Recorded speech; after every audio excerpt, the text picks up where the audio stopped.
Hey guys, welcome back to Clownfish TV. This is Kneon. I am here with Geeky Sparkles. Hello. And we have an update to that video we did yesterday, where HBO got busted in 4K for using interns and lower level employees to create social media accounts on Twitter to attack fake their names critics. and face pictures and The whole thing, the whole shill account, everything that YouTubers have accused these studios of doing, creating fake accounts to harass critics and being on the studio's payroll. It was confirmed in court documents that the head of HBO was in charge of this. And he was like, he kept like, okay, well, I want you to say this, I want you to say that. But to their credit, they actually admitted to it and apologized. That's a refreshing twist. That is a refreshing twist, but this opens up the floodgates. So Yes. everybody has suspected this. I think everybody knew this was the case because there are certain accounts on Twitter that usually have like cartoon avatars or something.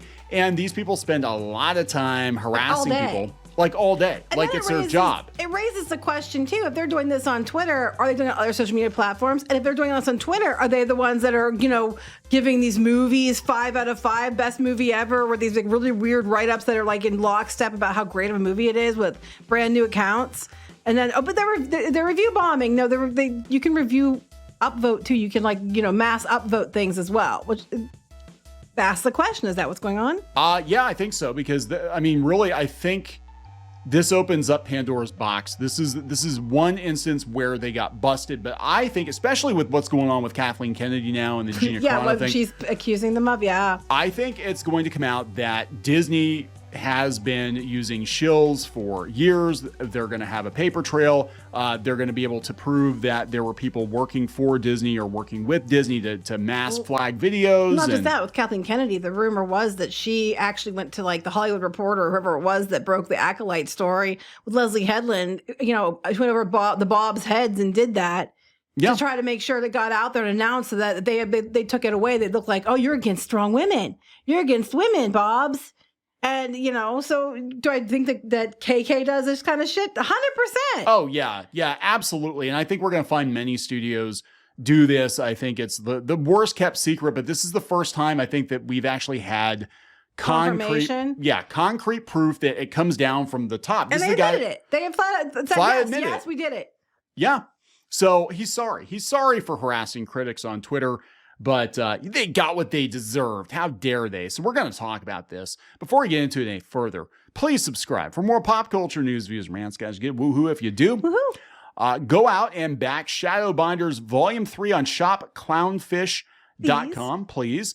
This is a hardcover graphic novel. It's going to be about 144 pages probably when it's finished. It contains the rest of the Shadowbinders webcomic as well as the first new Shadowbinders content in 10 freaking years. Books 1 and 2 are also available in very limited quantities. If you missed them, you can still get them right now. Yes. And for those of you wondering about previously on Clownfish TV, they just came in today.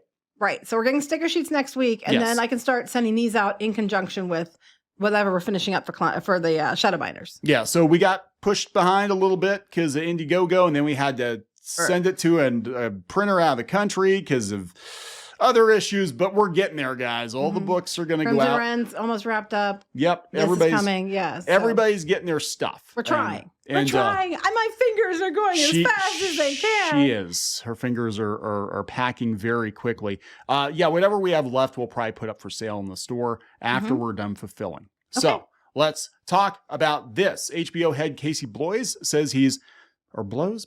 I don't know. This guy, Casey B. Says he's sorry for harassing critics on Twitter, following reports of his plan to build a secret army of trolls to harass critics of HBO shows. The HBO boss admits it was a very dumb idea. No shit, dude. What? It's a dumb idea now because you got caught. Yeah, exactly. He owned up to it. He said he owned up to the allegations of trying to build a secret army of Twitter trolls, apologized, and insisted that he isn't the kind of person who would do that sort of thing. Now, this is only 2 years ago. I was going to say, 2 years ago. I'm completely different from 2 years ago. Or 3 years. No, a little more than 2 years ago. 2020 to 2021. Come on. I'm like, but I'm not the same person now. Come on. And it's not just... I got caught. Exactly. I'm sorry I got caught. It's not just him. We know there are other executives and showrunners and writers and actors that probably do the same damn thing because there is a lot of money at stake. If you've got a lot of people trashing your product online and they Google your show or they Google your cartoon series or whatever, and the first thing that comes up is controversy. But here's the thing. You're like trashing. It's not... Sometimes people are going out of their way to be trashy and try to deliberately tank something. But the majority of the time, especially if it's like a lot of people across different demographics and stuff, it maybe because your stuff sucks, you know? Maybe because people are saying bad things because it was actually shitty. They're not trolls, they're not trashing anything. They're just being honest. And you don't like to hear it. That, you know, that's probably the majority of instances. So they go over the Rolling Stone article, which we covered yesterday. And they had a dog in the fight because they went after one of their critics. They went after one of their critics, but they mostly went after this Vulture TV critic, and they tried to make her feel bad, basically, that she didn't like the Perry Mason show or something. And they went after this Alan Sepinwall, who wrote for Rolling Stone, because he didn't like the Nevers. He only gave it a 2.5-star review. It could have been worse. Could have been a 1. Could have been a 0. Critics a lot of times think are kind of dicks, but I look at the audience scores. I mean, you can't even look at that anymore because they're probably faking that stuff too. But I'm just like, if across the board people aren't supporting your project, or they're not giving it good reviews, they're not liking it, or saying they don't care for it, you're not getting the viewership you thought you should get. Maybe it's because you suck.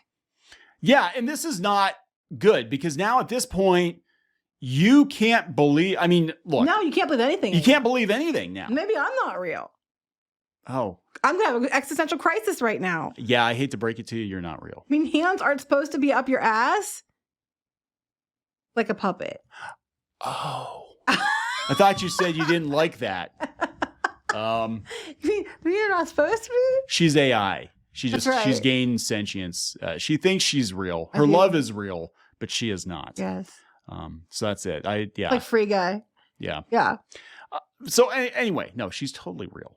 I think you're real. You're real, right? I'm real. Wink. Maybe I'm not real. She's my pretend girlfriend. Yeah. So anyway, this guy was hired as a temp.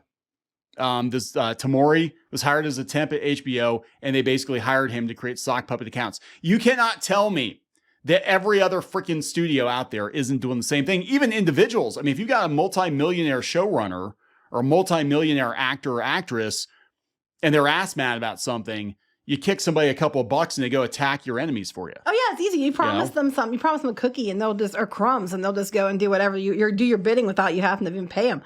They said Bloys himself essentially admitted to pushing for the harassment and tried to frame his plan as very, very dumb idea. Oopsie doopsie, it was just a stupid, pooped idea. Yeah, no, it came as a result of his spending an unhealthy amount of time scrolling through Twitter.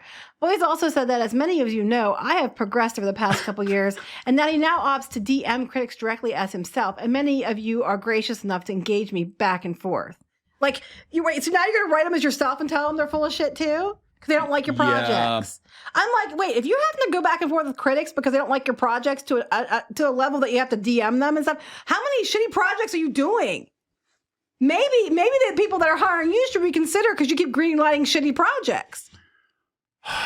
That is true. Well, he's the boss, right? So, but that's what it sounds like. I mean, now I just go back and forth with them all the time. I'm like, wait a minute, does that mean you have that many shitty projects? Okay, so this reminds me of, and we'll kind of, dovetail this with comics, right?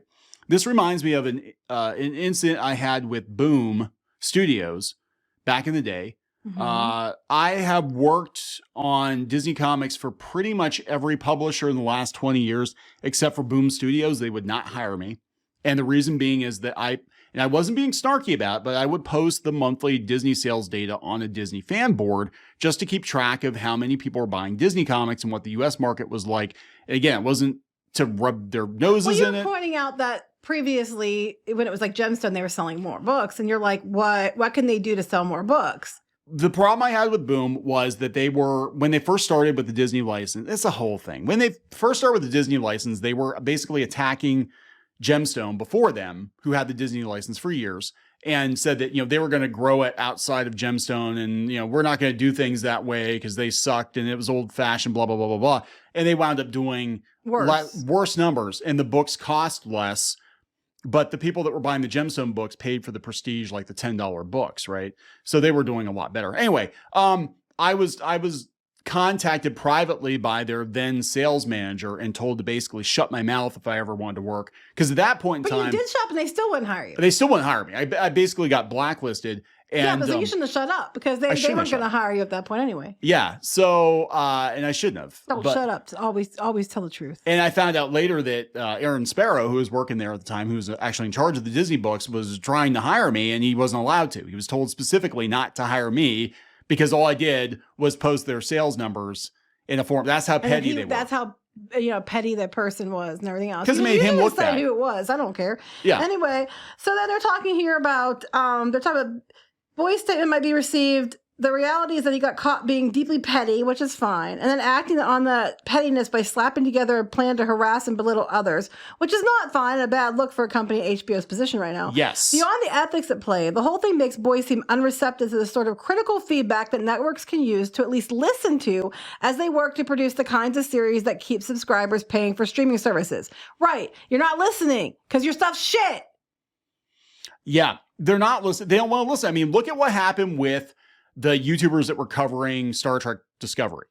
Like, they were having their channels flagged for covering Star Trek Discovery because they were trying, and you can't tell me they weren't people at freaking Paramount that were mass flagging. They were flagging us for She-Ra.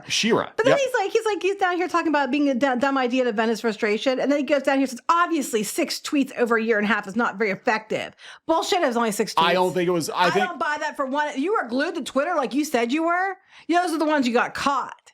Yeah, I guarantee you there are, again, showrunners, comic book people, actors, because they'll go for months in between gigs, some of these people, and they've got a lot of free time, and they have very thin skin, and they will spend all of their time on Twitter or in comment sections or on message boards or on whatever, trying to destroy any and all criticism. And then if they get caught, it does look 100 times worse. And I am hoping a lot of these people get caught. I think what's going to happen eventually is that a lot of these people are going to get caught one way or another. Mm-hmm. And it's going to come out that, like, oh my God, so much of this quote unquote outrage on social media was drummed up by fake accounts. How much of or there's something that's telling you to stop because they're afraid they're going to get caught. So it's suddenly all this, like, oh, wow, well, no one's really getting ass mad and calling out people anymore. So here's a question. Going back to Gina Carano and Kathleen Kennedy, because she said she has a whole bunch of emails, I guess. Yeah, I guess they accidentally sent her a bunch of emails by accident back before they got rid of her. So she already knew it was kind of coming. Yeah. Is it possible that it was Lucasfilm people that were causing the problems because they didn't like her? She kind of said that. Like, she basically said they wanted to put her on that call with a bunch of people that were LGBTQ people from Lucasfilm, and she goes, these are the people that are already on Twitter, and she was saying about how they were like, one guy had to GoFundMe and saying because they're whatever actress and all this other stuff, and they were basically dogpiling her on Twitter, and she's like, and I'm supposed to go on a Zoom call in front of these people? Yeah. So like for a discussion, like hell is going to be a discussion, And the thing is, though, is they would do that. They're like, oh, well, we don't like what she said or didn't say. And so now we're going to create sock puppets to basically push her to the edge. So then we can find, oh, look what she did. And they just happen to be the first ones there. Look what she said on Twitter, Kathleen. We need to get rid of her. She's a Nazi. We need to get rid of her because she's attacking these poor people that just created their accounts yesterday. Right? Fighting back against, and that's what happens. And I really do. And this explains so much because you start to see these people that obsess. I mean, especially YouTubers, especially certain websites or whatever. They are completely obsessed with trying to discredit these people. And like, nobody would be that upset unless you had a dog in the fight, unless it was one of your shows. No, like if you really like the show and like some of these She-Ra for 5 years, for some of these She-Ra stands, they would totally make up other accounts and go after you just because you don't like their ship or for 5 years. Yes, they're that batshit. That is literally their identity. And they spend all day trying to go around harassing people who spoke out they didn't like. You'd think they'd grow out of it, because if they were teenagers when the show was on, no, because they're already probably 20-somethings living in their mom's basement to begin with. Is it possible that some of these people actually worked on the show? Well, probably, but I'm saying though, you got, and it's not hard. You go all these discords and like, oh my God, the showrunner's here, or this person that worked on the show's here, talk to us, and then they feel so bad. All these people on Twitter are making me feel bad. I'm not telling you to go harass them, but somebody really should tell them what's what. But you didn't hear it from me. And, wink, wink. I might give you autographs. Yeah, or maybe if you move to LA, maybe the next time we do a show, we'll look at your portfolio or something. If you go cause cause some problems, yeah. I mean, we have a couple people that are harassing comic book YouTubers, and they have been for years. And one of those people happens to be a person who was literally on the payroll of a political party to harass people. And that person is claiming that they're not actually being paid or manipulated to harass comic book people at all. Certain blue-haired individual. Really? Yes, really. Anyway. We're going to wrap this up. We're going to wrap this up. I mean, at least the dude admitted it and apologized. That's some character growth. Probably had to. They probably was told to. But, because I guess he was there for something else and he mentioned it as part of another thing they were already doing. But, I'll give them props for at least admitting the mistake and saying they're sorry. I mean, whether they were made to or not, they did. And I'll give them a little bit of props for that. But the point is, if he's doing it, how many others are doing it? Oh, I guarantee it. And where does it end? Is it just on Twitter? Are they going out and making... Well, we know he was making comments. They're making comments on Deadline articles. They're out there making comments on articles. They're out... I guarantee you a lot of these places and the people they have rounded up are out there trying to, inflate Rotten Tomatoes scores. Oh, absolutely. Everything. So, and then how far-fetched is it that, that all these protections are put in place for Captain Marvel and stuff and the weird scores are appearing? How weird does it sound now? Yeah. It's not weird at all. No. But these are just a bunch of nuts on YouTube. Tinfoil hat. Reynolds wrapped my ass. Well, it's supposed to go on your head, but... Wonder if Zaslav Reynolds wrapped his ass and that's why he's apologizing. Like he smacked his ass with a roll of Reynolds wrap. Casey here? Yeah. Oh, I thought you meant he did it to himself. I'm like, no! Like Daddy Zaslav's like bad Casey. Smack you with a newspaper. Smack you with that Reynolds roll of wrap. Reynolds wrap, that hurts. You hit somebody with Reynolds wrap? I never hit somebody with Reynolds wrap, so I don't know. I've been hit with Reynolds wrap before. You've been hit with Reynolds wrap? I've been hit with Reynolds wrap, yes. I'm not even going to ask. Okay, we're gonna. It was not me. It was like a lightsaber fight or something when I was a kid, and I'm like, dang, you're that supposed hurts. to use the rolls empty. Yeah, well, it had a whole lot of plastic on it, and it hurt. Oh, I'm talking talking about the aluminum foil version. Well, that probably hurt too, but the plastic, it was like a freaking... Well, there is Reynolds wrap that's a cling wrap, but I was talking aluminum foil Reynolds wrap. Okay, well, whatever. Reynolds press foil. and seal. We'll just do press and seal. No, that's not the same thing as tinfoil. Never mind. Okay, we're wrapping this up. We're wrapping it up. Please subscribe. Talk later. Bye.